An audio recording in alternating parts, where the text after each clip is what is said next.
કાપોદ્રા પોલીસે રસ્તો ભૂલી ગયેલી 7 વર્ષીય બાળાના પરિવારને શોધી કાઢી બાળાનો જન્મદિન હોવાની માહિતી મળતા જ કાપોદ્રા પોલીસે બાળાના જન્મદિવસની ઉજવણી કરી।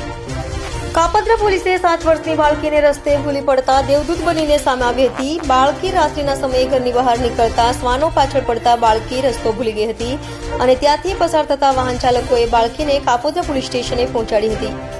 તો શી ટીમ સાથે 20 પોલીસ કર્મીઓએ 16 કલાક મહેનત કરી બાળકીના પિતાને શોધી કાઢ્યા હતા। તો બાળકીના પિતા મળી જતા આજે બાળકીનો જન્મદિવસ હોવાનું માલુમ પડ્યું હતું, જેથી કાપોદ્રા પોલીસની ટીમે બાળકીનો જન્મદિવસ ઉજવ્યો હતો। બાળકી સાથે કેક કાપી શી ટીમ તેમજ પીઆઈ અને સ્ટાફ દ્વારા જન્મદિવસની ઉજવણી કરાઈ હતી। તો બાળકીના પિતાએ કાપોદ્રા પોલીસનો આભાર માન્યો હતો। ગઈકાલે રાત્રિના આશરે 2 વાગ્યાની આસપાસ કાપોદ્રા પોલીસ સ્ટેશન વિસ્તારમાં આવેલી શ્રીજી સોસાયટીની આજુબાજુ એક 7 વર્ષની નાની દીકરી એક રાહદારી વ્યક્તિને મળી આવેલ અને એ રાહદારી વ્યક્તિ પોલીસ સ્ટેશને એ દીકરીને મૂકી ગઈ।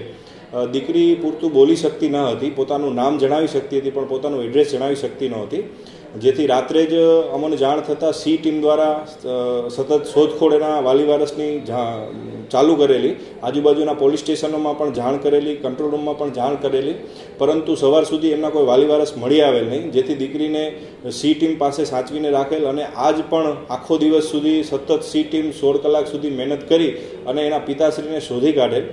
પિતાશ્રીને શોધી કાઢેલ ત્યારે માલુમ પડેલું કે દીકરીનો આજે જન્મદિવસ છે। તો પોલીસ દ્વારા, કાપોદ્રા પોલીસ સ્ટેશન દ્વારા એવું નક્કી કરવામાં આવેલું કે આ દીકરી રાત્રિની હેરાન થાય છે તો એના મોઢા ઉપર મુસ્કાન આવે એના માટે બર્થડે એનો જન્મદિવસ પોલીસ સ્ટેશને જ ઉજવવામાં આવે અને એ રીતે એ દીકરીનો આજે જન્મદિવસ કાપોદ્રા પોલીસ સ્ટેશન ખાતે ઉજવવામાં આવેલ છે।